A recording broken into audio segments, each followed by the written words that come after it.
Hello friends, इस chapter में हम ऑब्जेक्ट के पाइवेट पॉइंट सेट करना सीखेंगे। तो मैं पहले एक ऑब्जेक्ट बना लेता हूँ। पॉली प्रिमिटिव्स में जाएं और यहाँ से क्यूब सेलेक्ट करें। फ्रंट में आके एक ऑब्जेक्ट क्रिएट कर लेते हैं हम। उसकी विड्थ दे दें और मूव टूल सेलेक्ट कर लें। तो जैसा कि हम देख रहे हैं कि अब जो पाइवेट पॉइंट है या गिज़्मो है वो बिल्कुल सेंटर में आ रहा है ऑब्जेक्ट के। तो अगर आप इसे रोटेट करें तो ऑब्जेक्ट बिल्कुल सेंटर से रोटेट होगा। अगर इसका पाइवेट पॉइंट या गिज़्मो चेंज करना है तो हमें कीबोर्ड पे इंसर्ट की दबानी पड़ेगी। तो आप इंसर्ट की दबाएं तो देखिए आपका गिज़्मो चेंज हो जाएगा। अब आप फ्रंट व्यू में आ जाएं और इसे मूव करें थोड़ा, ठीक है, और फिर से इंसर्ट की दबा लें। अब आप जैसे जैसे रोटेट करेंगे तो ये देखिए ये डोर की तरफ रोटेट हो रहा है। पाइवेट पॉइंट सेट करने के लिए हमारे पास दूसरा तरीका भी है। आप कीबोर्ड पे डी प्रेस करें तो देखिए जिस गिज़्मो चेंज हो जाएगा। तो डी प्रेस करके रखें, फिर आप अपने गिज़्मो को शिफ्ट करें तो आप इस तरह से दूसरी तरफ से रोटेट कर सकते हैं। गिज़्मो को फिर से सेंटर में रखने के लिए आपके पास टूल है, मॉडिफाई में जाएं और यहाँ से कर ले सेंटर पाइवेट। तो आपका जो पाइवेट पॉइंट है फिर से रीसेट हो जाएगा। अब हम ग्रुप क्रिएट करना सीख लेते हैं। तो इस ऑब्जेक्ट को डिलीट करके हम नया ऑब्जेक्ट क्रिएट करते हैं। मैं यहाँ एक छोटा सा स्टूल बना लेता हूँ।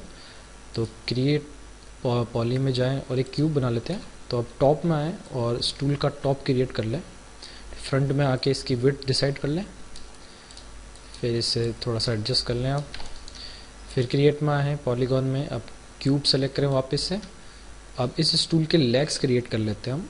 तो हाइट इसकी विड्थ दे देंगे और यहाँ से इसकी हाइट दे देंगे, ठीक है। स्टूल का टॉप सेलेक्ट करें और इसे मूव करके आप ऊपर रख लें, ठीक है। रीनेम कर लें, जैसे आप टॉप को सेलेक्ट करें स्टूल के और यहाँ चैनल एडिटर में डबल क्लिक करें केवल और इसका नाम रखें स्टूल टॉप। आउटलाइनर में आ जाएं एक बार। आउटलाइनर से भी आप रीनेम कर सकते हैं, जैसे इस लेग को सिलेक्ट करें, फिर डबल क्लिक करके leg_01 टाइप कर दें।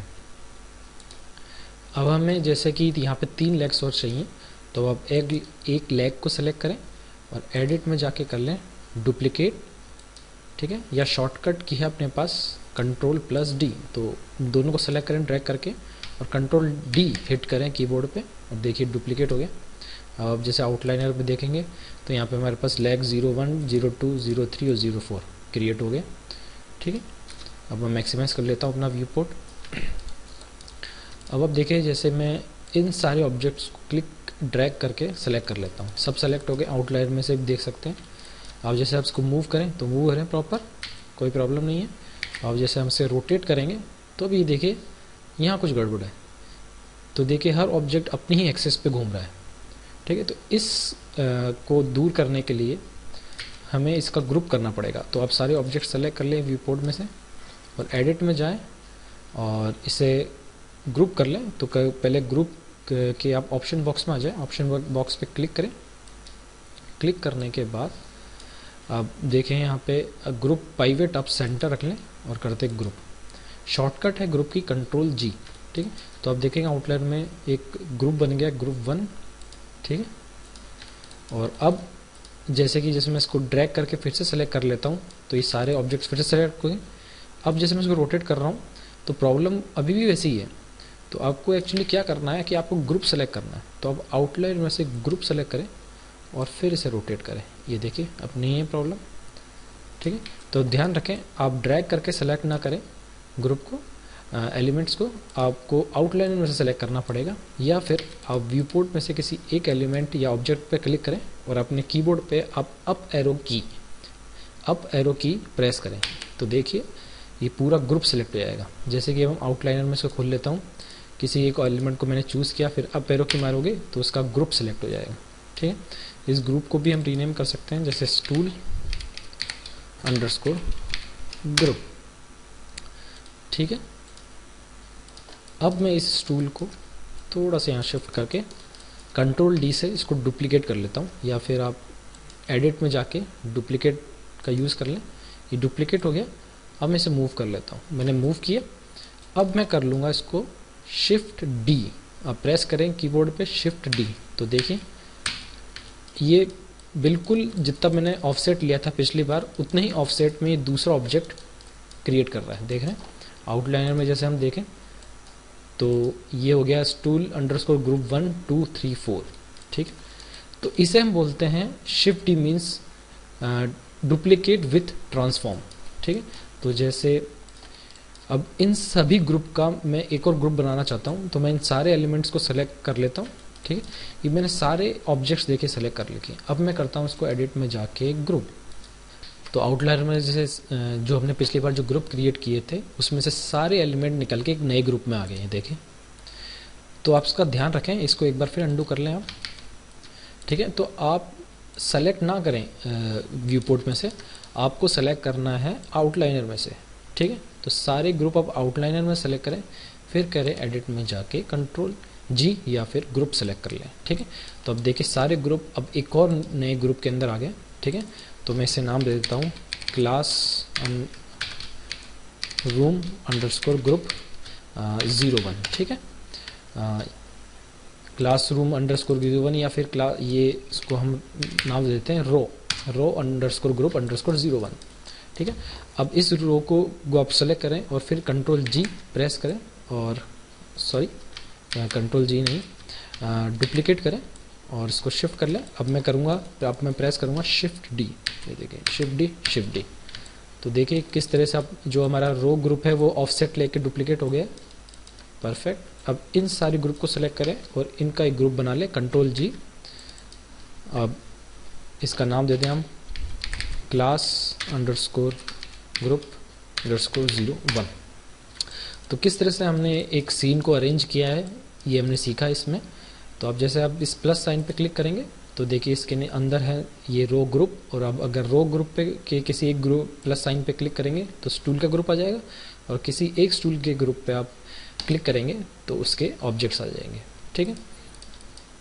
जैसे कि अगर व्यू पोर्ट में आप किसी एक स्टूल के ऑब्जेक्ट को सेलेक्ट करेंगे और अप एरो की मारेंगे तो देखिए स्टूल ग्रुप सेलेक्ट हो गया, फिर से आप एरो की प्रेस करें, ठीक है। तो रो सेलेक्ट हो जाएगी, ये देखिए रो अंडरस्कोर ग्रुप अंडरस्कोर 01, और फिर से एक अप एरो की प्रेस करें तो पूरी क्लासरूम सेलेक्ट हो जाएगी। तो ध्यान रखें कभी भी आप अपना सीन क्रिएट करें तो उसे प्रॉपरली ग्रुप और रीनेम करना बहुत ज़रूरी है। अब हम सीखेंगे कि चाइल्ड पेरेंट किसे कहते हैं और इसे कैसे करते हैं। तो मैं इस ग्रुप को डिलीट कर लेता हूँ और क्रिएट में जाके पॉलीगॉन में मैं एक स्फीयर ले लेता हूँ मैं, और एक स्फीयर क्रिएट कर लेता हूँ, और फिर आप एक क्यूब क्रिएट कर लें। ऑब्जेक्ट्स आप कुछ भी ले सकते हैं, इससे ज़रूरी नहीं कि आप ये दो ऑब्जेक्ट ही लें। अब आउटलाइनर आप खोल लें, ठीक है। अब चाइल्ड पेरेंटिंग में एक चाइल्ड होता है और एक पेरेंट होता है, ठीक है। तो जिस ऑब्जेक्ट को आपको चाइल्ड बनाना है पहले उसे सेलेक्ट करेंगे, फिर शिफ्ट दबा के आप पेरेंट ऑब्जेक्ट को सेलेक्ट करें और एडिट में जाएं, और अब थोड़ा हमारा जो ऑप्शन है वो नीचे चला गया है। तो आप इस डॉटेड लाइन जो देख रहे हैं ना इस पर क्लिक करें तो आपका जो मेनू है वो बाहर आ जाएगा। अब तो आप देख रहे होंगे यहाँ पे पेरेंट आपको ऑप्शन मिलेगा, अब इसे पेरेंट कर सकते हैं। ये शॉर्टकट है पी, ठीक है। तो इसको मैं साइड में कर लेता हूँ, ठीक। तो आप देख रहे होंगे जो स्फीयर है वो PQ1 के अंदर चला गया। अभी प्लस साइन पे क्लिक करें तो देखिए हायरार्ची खुल जाएगी यहाँ पे, ठीक है। अब आप इस क्यूब को अगर आप सेलेक्ट करके मूव करेंगे तो देखिए स्फीयर भी साथ में जा रहा है, रोटेट भी होगा, ठीक है, और स्केल भी होगा, परफेक्ट, ठीक है। अनपेरेंट करने के लिए आप चाइल्ड को सेलेक्ट करें और अनपेरेंट यहीं आपको मिल जाएगा। एडिट के अंदर जाएंगे, एडिट के अंदर मीनू खुलेगा आपके पास, उस मीनू में आपको मिलेगा अनपेरेंट, ठीक है। अनपेरेंट कर ले, ठीक है, अनपेरेंट हो गया, ठीक है। अगर मैं इसे अंडू करूं तो आप अनपेरेंट के लिए शॉर्टकट की है हमारे पास शिफ्ट पी है शॉर्टकट, ठीक। आउटलाइनर से भी आप चाइल्ड पेरेंटिंग कर सकते हैं। तो आउटलाइनर में आए और जिस ऑब्जेक्ट को आपको चाइल्ड बनाना है उसे मिडिल माउस से क्लिक करके ड्रैग करें और पेरेंट ऑब्जेक्ट के ऊपर लेके छोड़ दें। तो ये देखिए इसके अंदर चला गया, ये आपकी पेरेंटिंग होगी, ठीक है। ऐसे अगर आप अनपेरेंट करना चाहते हैं तो मिडिल माउस से इसे ड्रैग करके ऊपर की तरफ छोड़ दें। तो ये